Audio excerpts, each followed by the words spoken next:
Russo's Playbook. All right, we're back with episode 11 of our NFL Rundown here on Russo's Playbook. Today we're breaking down Mike White, Geno Smith, Cooper Rush, and Trevor Siemian. We'll definitely talk about it, but it was a wild NFL Sunday with those four quarterbacks getting a win, combined 9 total touchdowns for them. Big contributions for them for the win for their team. But like I said, this is episode 11, the NFL Rundown here on Russo's Playbook. As always, I'm here with Hunter. How you doing today, bro? Good, man. Good. Glad to be back on the show. I know I missed a couple episodes. I apologize. Just been getting after it in the working world out here, so just happy to be back. Yes, sir. No problem at all. You can find us on Twitter at Russo's Playbook, at LittleBlack22. So you can find these episodes as well on YouTube, Apple Podcasts, Spotify. But now with all that's out the way, now that all that's out the way, we got plenty to talk about. We're going to start off with Derrick Henry out 6 to 10 weeks with a foot injury. He's getting foot surgery tomorrow.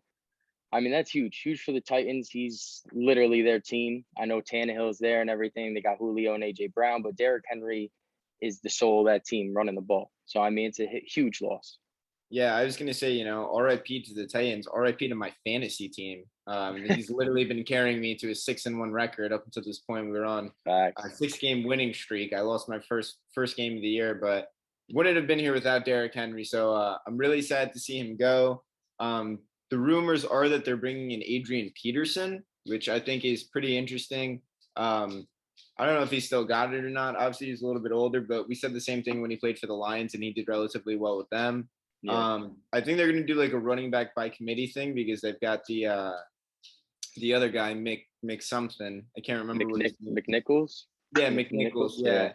He's all right. He's going to be good for like PPR and stuff. But overall, man, this is just bad for the Titans specifically because no one else on their team can stay healthy either, right? Julio's, I think, missed 3 games this year or maybe 4 games with his hamstring injury. A.J. Brown's missed a couple games because his hamstring injury. I think now even Ryan Tannehill's a little beat up. So they're going through with injuries, man. They didn't really have too much of a depth chart as is, especially on their defensive side. So they were able to squeeze out their past couple games with overtime wins. Now without Derrick Henry, I don't see it. I don't see their luck kind of carrying on. And for the whole 6 to 10 weeks thing, you kind of hope that it's closer to the six week mark. Yeah. But it's meaningless for fantasy owners because by the time he comes back, our fantasy season will be over anyway. If they do end up making it to the playoffs and kind of further in the divisional games, then sure, like it's gonna help benefit Tennessee. But I don't think they're rushing him coming back either. They know what they have with Derrick Henry, and it's probably best that he rests as long as he does. Yeah, for sure. Yeah, don't want to force him back to this injury. Yeah, I agree with that for sure. And the only thing the Titans really got going for them is their division. I mean, they got the Colts who just keep finding ways to lose to Carson Wentz. I mean, he had almost two disastrous little dump offs he tried flicking off, and one got intercepted, the other one almost intercepted. So you got them, you got the Jaguars who aren't anything, and you got the Texans who aren't anything. So that's really good for them in their division. At the same time, can they keep winning games? Yeah. We'll see who has to step up. Yeah, I don't know, man. I think at this point in time, it kind of comes back down to their wide receivers, right? It comes back down to the Julio Jones, the A.J. Brown. But if they can't stay healthy, which they really haven't all season long, then it's gonna be really tough for the Titans to kind of fight through this and end up, just continuing their success, which has been literally, like I said before, by the skin of their teeth. Every single one of their games, they are barely winning the game. Derrick Henry has to have like 3 touchdowns and 170 yards rushing for them to even like keep it close. So without Derrick Henry, it's going to be a real interesting team. Yeah, definitely for sure. And how about Von Miller heading to the Rams? This is just crazy to me. I did not see this happening, but this has to be the Rams' best pass rusher in this era with Aaron Donald. You know what I'm saying? Like Aaron Donald has not had anybody elite next to him, and now you add Von Miller. Yeah, this is huge. I think the only person he had, I'm pretty sure, was Ndamukong Suh back when they played against. But like even then, like Ndamukong Suh isn't like a crazy pass rusher. He's just gonna plug the hole and kind of like be there. He's going to stop a lot of like rushing. He might get a sack here and there, but Yeah, I guess no real edge rusher is what I guess I should say. Yeah. Yeah. We're talking about Von Miller, man. That's the scariest defense I've ever heard of in my life, especially with Jalen Ramsey on the back end being able to just kind of be the ball hawk that he is. He's insane in coverage. You're not going to be able to run it against them. It's terrifying to pass it against them with Jalen Ramsey out there. So I don't know, man. The Rams just continue to keep getting better and better and better, and they're spending the money to do it, trading away a lot of picks, a lot of other things, but they're going to make that Super Bowl run. It's the same thing that we talked about the last time I was on the show with the Cardinals. Now the Cardinals are just, grabbing players left and right to kind of just really solidify their team. Unfortunately, since then, the Cardinals have actually lost a player. They lost J.J. Watt to injury, which is going to be huge for their defense. But it's the same idea, man. And a lot of these people on Twitter and, on social medias are all saying, oh, the Rams need all this just to stop a 44-year-old Tom Brady. I don't think they're really that worried about Tom Brady. I mean, they beat him this year without having Von Miller. I think if anything, their real competition here is the Cardinals. And if they're going to be packing on their team to do anything, it's going to be to play them either in the playoffs or, however that showdown kind of goes. But man, the Rams, they just get scarier and scarier, man. It's going to be really interesting to see how their season kind of comes along. Yeah, and you mentioned the draft picks. The Rams gave up their second round pick, third round pick in 2022. They are now left with 3 draft picks in 2022. So I mean, they are clearly building in free agency and trades. But like you said, they're all in this year for sure. All in, stamp it. Them and the Cardinals with J.J. Watt being injured. I mean, I would even put in Packers and Dallas, like those 4 teams right there. But then you got to put the Bucks. So those 5 teams, but it's like, if you take those 5 teams, who's really coming out of it? I don't know. I have no idea. It's a dogfight, man. That's crazy. It's a crazy dogfight. I mean, I could probably give you a top 3 of who I would go Rams, Cardinals, and Bucks, but you're really going to count out you can't count out the Packers. It's just, there's, especially with them just beating the Cardinals, man. Like it's so wishy-washy, man. It flips. The script continues to flip is basically what I'm saying. But between what the Rams have solidified and what the Cardinals have solidified, it's the same idea of what the Bucks did last year to win that Super Bowl, right? The Bucks were out there. They were getting all of these different players through free agency. They really worked on their defense. And then this year, they were able to keep a lot of these players through the pay cuts. Same thing's happening with the Rams. It's just they're 1 year too late kind of thing. Same with the Cards, but it's going to be insane. I can't wait until the playoffs, man. yeah, it's going to be fun to watch for sure. We got some more injury news though with Jameis Winston, torn ACL, and that's where I was talking about. Trevor Siemian came in to fill in. They actually got the dub over the Bucks, which here we go with the Bucks. I don't know what they're doing, but it was a close game. But I mean, with Winston out, I mean, I don't give the Saints much of a chance here. I don't think Trevor Siemian's going to lead them. Taysom Hill, I don't know how long he's still out for. There was rumors about Cam Newton, but the Saints shut that down, saying they're riding with who they got right now. So I'd assume Taysom Hill is coming back soon. But I mean, that's just something to watch. And then Cowboys with Cooper Rush got the win against Minnesota. You had Geno Smith with the win, and then of course Mike White and the Jets. And here we are. Listen, before I know you got a couple questions before we start anything. To Jets fans, Jets Nation, stop it. Don't get delusional. We drafted Zach Wilson 2nd overall. Please stop it. Do not think Mike White is Tom Brady now. He was drafted in the 5th round, been in the league for 4 years, finally got his first start, okay? It was electric. He was excited. He knew what to do. But this is the thing, and this is how you break it down. He didn't do anything more than what Mac Jones did to us last week when he put 50-plus on us. He did checkdowns, screens, crosses, drags, curls, flat, every short route you could think of. That's all he threw, basically. He had a couple long throws here and there, but that's it. And that's what people need to understand. You take that and let Zach Wilson now develop that and show Zach, we don't need the big play every time. You don't need to run out the pocket every time. Take the check down, take the screen, take the the curl, the flat, whatever you want to do. But take the short route, take the easy stuff, let your players do the rest. That's all Zach has to do. So why the hell are we sitting here? If Mike White can put up 405 and 3 touchdowns, I'm sure Zach Wilson can put up 405 and 3 touchdowns doing the same exact thing. He didn't do anything spectacular. So I just wanted to get that out the way, clear it up.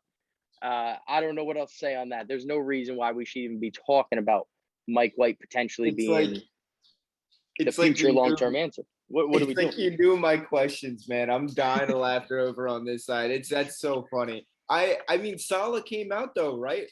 The head coach, Saleh comes out and goes, after seeing what he saw, anything is possible, right? Mm-hmm.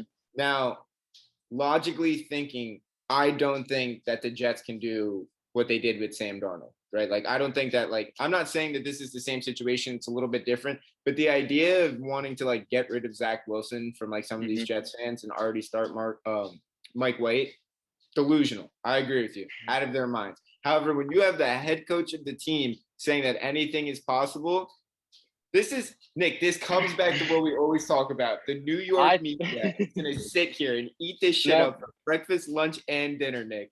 Listen, anything is possible, for sure.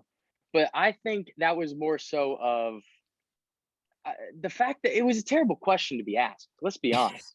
You sit here. So is Mike White your long-term answer at quarterback? Dude, we just drafted Zach Wilson 2nd overall. This guy made his first career start. He's listen, 405 is special. Jets haven't done it since Vinny Testaverde. All right, so I think 2002 or something, 2004. I don't know. It's been a while. Yeah.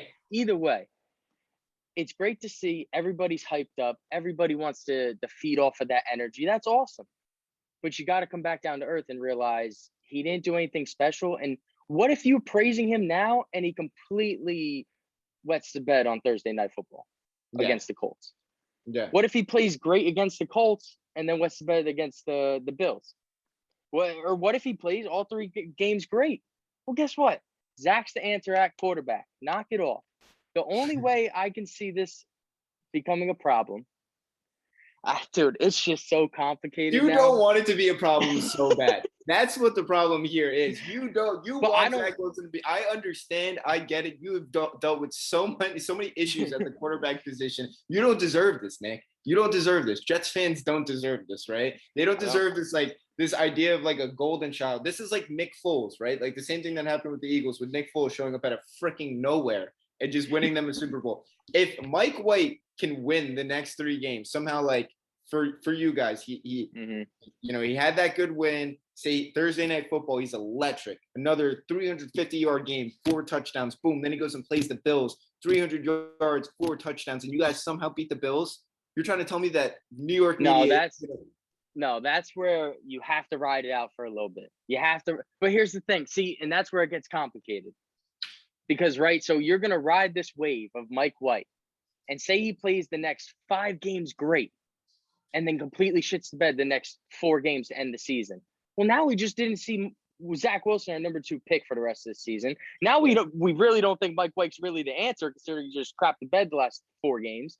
So it's like you're going to lose either way if you keep Mike White starting. I don't think there's anywhere where Mike White's going to turn out to be the next Tom Brady, 5th-round draft pick out of Western Kentucky, hasn't played the first 3 or 4 years of his career, and now he's going to be a superstar. I don't see it happening. I think that anything possible from Saleh, I think that was more so of hype and energy and just giving Mike White his praise. Because you can't go there and go, listen, he had a great game. It was lucky. Or Zach Wilson's our guy. You know what I'm saying? You can't answer it like that. So I think the energy was just built up for that answer. I think it was the wrong answer. I agree. But at the same time, the energy, everything going, I can't blame him for answering it like that. And like you said, if he plays the next 3 games, lights out, 300-plus yards, 3 touchdowns, I think you got to ride it out for the next couple of games, see if he really is this electric, this great, you know? Mm-hmm. I think the interesting thing that could really happen for the Jets would be almost like a quarterback battle, which would be really hard to do in the middle of the season. Don't get me wrong, but I could see Saleh kind of going in and being like, look, we have nothing to lose here. I want to see which one of you 2 wants it more. Zach, I don't like if Saleh could come in and be like that actual like hard-nosed, hard-headed head coach where he's like, Zach, congrats, you were the number 2 pick in the draft. But guess what? It doesn't mean shit. If you're going to be the number 2 pick, you got to start playing like the number 2 pick. You have to actually, like you said, Stop trying to get out of the pocket and make some 60-yard bomb happen on every other play. Learn to throw checkdowns, learn to throw at like something else, because as of right now, they're both polar opposites when it comes to quarterbacks. However, one of their styles is working a hell of a lot better than the other one, clearly. And the thing I like about Mike White, man, is he's getting players in tune that normally you wouldn't see. I think he threw the ball at Carter 14 times. A running back got 14 different looks. Ty Johnson got 7, caught 5 of them and had a touchdown. Like, he's getting the ball in players' hands who are making something happen. Carter, Mike Carter. He threw up 32 fantasy points, man. He had a hell of a game. And guess what? This is opening up so much more for the Jets offense, for these little dumps, for these little screens. I mean, for the most part, like, it used to be the running joke last year, like, oh, you're in 3rd and 9, the Jets are going to run a wide receiver scheme. You know what I mean? Like, we were really, really cracking on that one for a while. But the fact of the matter is, Mike White kind of made that work a little bit for the Jets in this game. And don't get me wrong, a little bit of it may have been like, best possible case scenario, right? Joe Burrow throws that interception to the Jets, and Mike White's able to, get the score into make it 34-31. That doesn't happen all the time. Their defense came up with a huge stop, but in that game, I think like the Jets in general just built a whole different kind of confidence for themselves that they didn't have before, especially against the Bengals, who were 5-2. They were looking fantastic. Top of the AFC.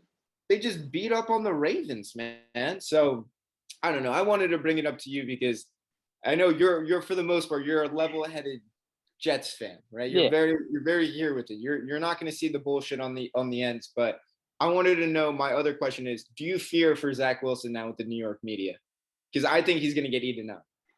Nah, see, I don't think so, because I think he can handle it. And I don't want to say I don't have, like, it's hard because I have to see the next game to fully understand what's about to go down. You know what I'm saying?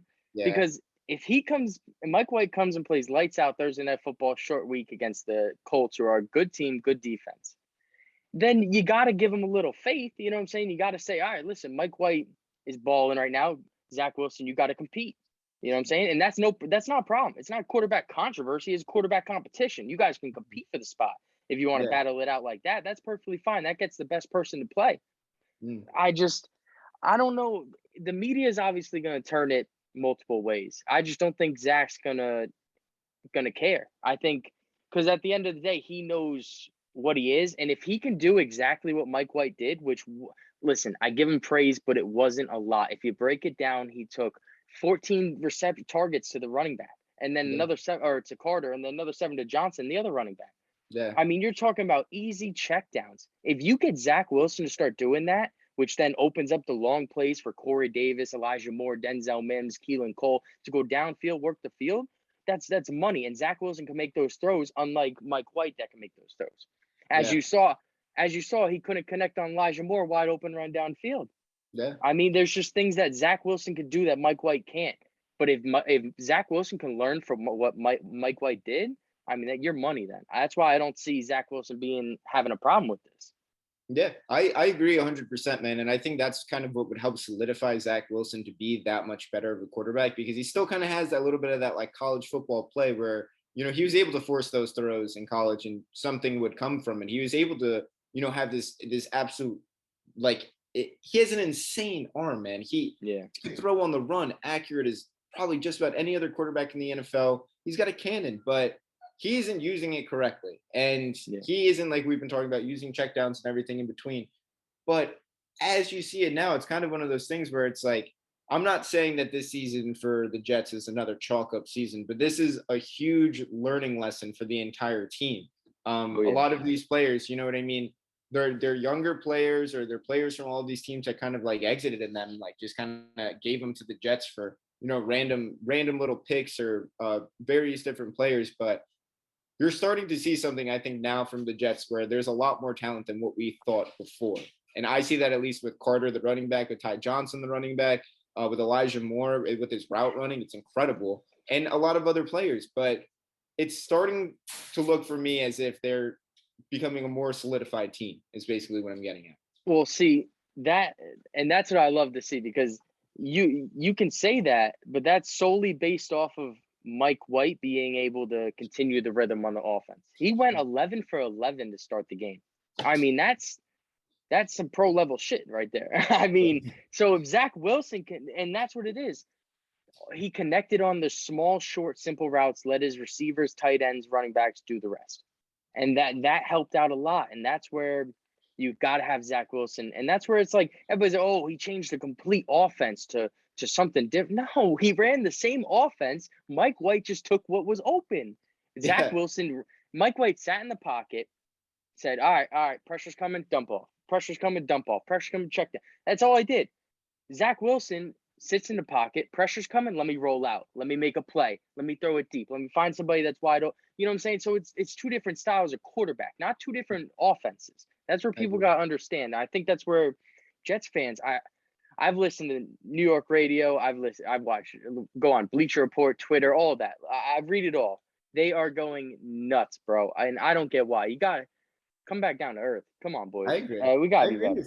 I agree with you 100%, man. 100%. I do want to just say, though, I gave it to the Jets on both sides of the ball. They did look great. They look great that Sunday. Yeah. No, for sure. And you're hoping you could see that more often, whether it's White or Wilson. Listen, just give us some good quarterback play. He's going to have a tough game this Thursday going up against the Colts defense. But like I said with you, I just want to see how he gets it done. Yeah. Yeah. Another fan base that might be riled up after their win. That's the Eagles. What was it? 44-6. 6? Yeah, that was rough. I couldn't remember if it was 0 or 6, but yeah, that was rough for the Lions. Eagles took a nice win right there. I'm sure they're hyped up. But I know you had some beef with their quarterback, huh? So, I mean, I just didn't understand how this came about. I had seen that the Eagles had won 44-6, and I'm on Hawaii time, right? So the games start over here at 7:00 in the morning. So I miss a couple of things. You know, sometimes I miss a couple of games. I'm sorry, before you continue, that's a great way to wake up, though. 7 a.m. football, come on. Exactly. As soon as you're up, it's on. You know what I'm saying? There's no waiting game happening. You don't I eat breakfast as I'm watching the games kind of go along. But I had I actually had work on Sunday, so I had to kind of rush over and everything. By the time I got there, I got my little phone set up with everything to watch. The Eagles were up 38-0. I was like, oh my God. And I went to go and check fantasy. Jalen Hurts finished with 11 points. Just 11 points. They won. Their team put up 44 points, and he only put up 11. Now, when I saw that, I was like, all right, they had one hell of a rushing day, but who was it? I had completely forgot that Jordan Howard was a person up until this time. It came out of freaking nowhere. 12 rushes, 57 yards, 2 touchdowns out of the blue. Hasn't played a game all year. I forgot that he was even on the Eagles. I just forgot about his name. I thought he went to the Dolphins or something. I don't know why I thought he was still on the Eagles. I don't know. Unbelievable. But basically what I wanted to get at was the Eagles have finally established a rushing game. I think they had 3 or 4 rushing touchdowns, 2 of them for Jordan Howard, a couple other just a piece. But there's 2 things that I took away from this. First of all, they don't have to rely on Jalen Hurts as much as they thought before, which is a beautiful thing. He doesn't have to be this superstar quarterback for them anymore, running around with his head chopped off, just trying to get the ball out to anyone. They could focus on being a rushing team now. That's awesome. Great for the Eagles. The second thing is their backfield isn't half as bad as I thought it was before. With Boston Scott, with Jordan Howard, with what was his name? It just completely slipped my mind. Boston Scott? Kenneth Gainwell? Who are we thinking of? No, not Gainwell. Gainwell didn't have a good game. There's another one. Whatever. The third running back for the Eagles is basically who I'm getting at. I'm pretty sure he put in a touchdown as well. But I mean, they have a nice little 3-headed running team going on, or 3-headed running back committee going on over there, and I'm kind of excited just to see how they finish out the season. Now, my prediction for them isn't through the roof. I don't think that they're really going to be able to catch up with Dallas or anything. But if they can fit in at that second spot, if they can continue to win games and win them 44-6, be able to put up those points, Eagles just became interesting to me again. Yeah, for sure. I agree 100%. But I like you said, I also don't think they're catching up to Dallas, who won last night against the Vikings, Sunday Night Football, with Cooper Rush as their quarterback. Another backup that showed up, showed out. They got the dub. But I actually want to talk about one more thing before we wrap this up, and that's Deshaun Watson. So trade deadline's coming up on Tuesday. I've been catching up on the rumors that the Dolphins were front runners. The Panthers might wait till the end of the season. Eagles might wait till the end of the season if he's not dealt. Real quick, who do you think he's going? Where do you think he's going? Because he's going to get dealt either trade deadline or the end of the season. You know what I'm saying? It's happening. I think he's got to go to the Dolphins. I just think that, though, because rumor-wise, he's been – I know you probably hate to hear it, but rough. It's been there for so long now that was going to be the team. And people keep asking Tua on it, which I think is insane because I credit to Tua for even being able to keep a calm, normal, level head, knowing that the organization he plays for will send him to Houston at any point in time and not even feel bad about it. And they, obviously he's playing for that team. He's still got to produce for him. But real quick with that, now, since you brought that up, I heard plenty of things, but a couple things I heard was that the Houston doesn't want Tua. I think they like Davis Mills. They like Mills and Tyrod right now. They don't want Tua. So it would be a 3-team trade. That's just some rumors, obviously, but it's interesting to think about because then it's like, okay, if they don't want Tua, who's Tua going to? You know what I'm saying? Now, maybe the Washington Reds football team, maybe the Packers as a backup, maybe. Listen, I don't know, but yeah, that's just some things I was hearing. So it's just interesting to think of. I don't understand why they wouldn't want Tua over Tyrod, but I mean, every team wants their own player. However, that's crazy to me, man. I mean, Tua, I do agree. He slowed down a little bit with his past kind of injuries. I've kind of been on the fence about him for the past year. Just some games he shows out and he's playing his heart out. He looks fantastic. Other games he just looks like he just doesn't look comfortable as you would want. I don't know if it's still the hip injury or what's going on, but that whatever trade that would happen, there is a lot of pieces that are going to have to get moved around in order for Deshaun to get down to the Dolphins. The Dolphins are obviously going to have to give up a lot for him, but if they're not going to take Tua, then they're going to have to give even more. That's crazy. That is a messy trade, man. Oh my God. Yeah. It's definitely is involved. It's just they're just caught in the crossfires, man. Who knows? They're just like, give me Tua, I'll get out of here, right? Exactly. We want nothing else to do with this. We just want Tua. Oof. Yeah. But if the Dolphins, man, if they land Watson, that's huge. But that's a dangerous team. That's a whole story to watch for the trade deadline. I believe it's this Tuesday or next Tuesday. Something coming up real soon. Either then or the off season, something to watch. But that's all I got for today. We'll wrap it up right there. You catch this episode on YouTube, Apple Podcasts, Spotify, at Russo's Playbook. You catch us on Twitter at Russo's Playbook, at Little Black 22. We'll catch you guys again next week. Of course. Be good, guys.